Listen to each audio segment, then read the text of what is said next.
Welcome. Today we're preparing sous vide T-bone steak with Hasselback potatoes, asparagus, green beans, and sweet onions.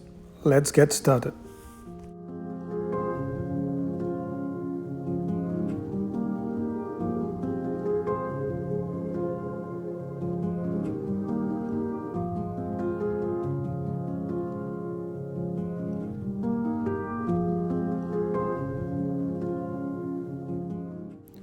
Let us begin by washing, draining, and preparing our steak for seasoning.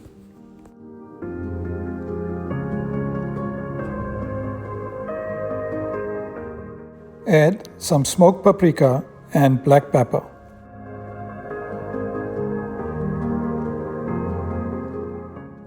Garlic and onion flakes and some chipotle flakes for added smoked flavor. Some Montreal steak seasoning and some red chili flakes. I've added some granulated garlic paste, some fresh ground chili paste, and some oil. Place your seasoned steak into a Ziploc bag and refrigerate for 3 or 4 hours or overnight. Remove your Ziploc bag from the refrigerator, place into the water bath, set your ANOVA timer for 153 degrees Fahrenheit and 1.5 hours cook time for a medium well-done steak.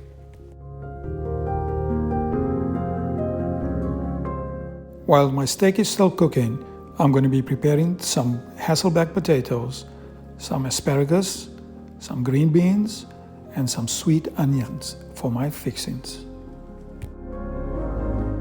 I've prepped my Hasselback potatoes with some salt, black pepper, garlic flakes, oil, and put them into an oven to bake. I will begin sauteing my sweet onions, asparagus, and season it with some salt, black pepper, and garlic flakes. Do not overcook the sweet onions or overchar them, for it will lose its taste. Remove your sweet onions and give your asparagus a good charring.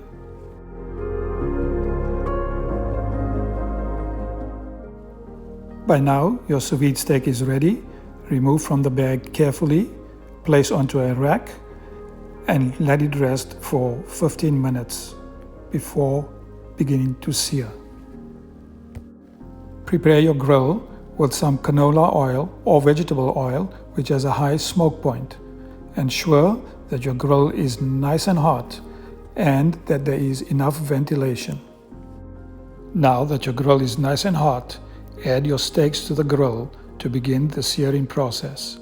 Notice that I've got the green beans cooking in the background.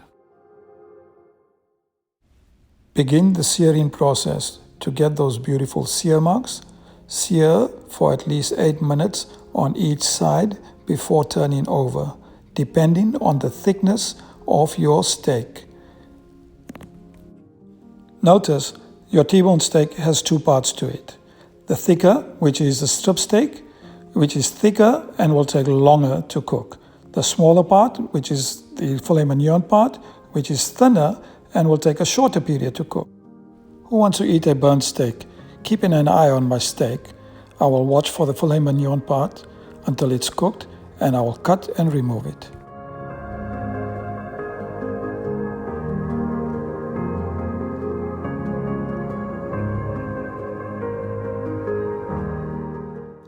It smells good. I can smell those garlicky and smoky flavors coming through. Looks like it's done. Let's remove it, place it on a cutting board, let it rest for a few minutes before we start cutting them into small strips so that we can start tasting it.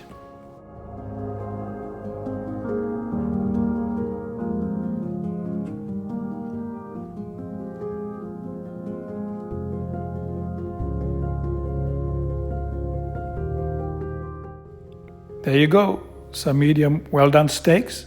Pair with your fixings and enjoy. Don't forget to share.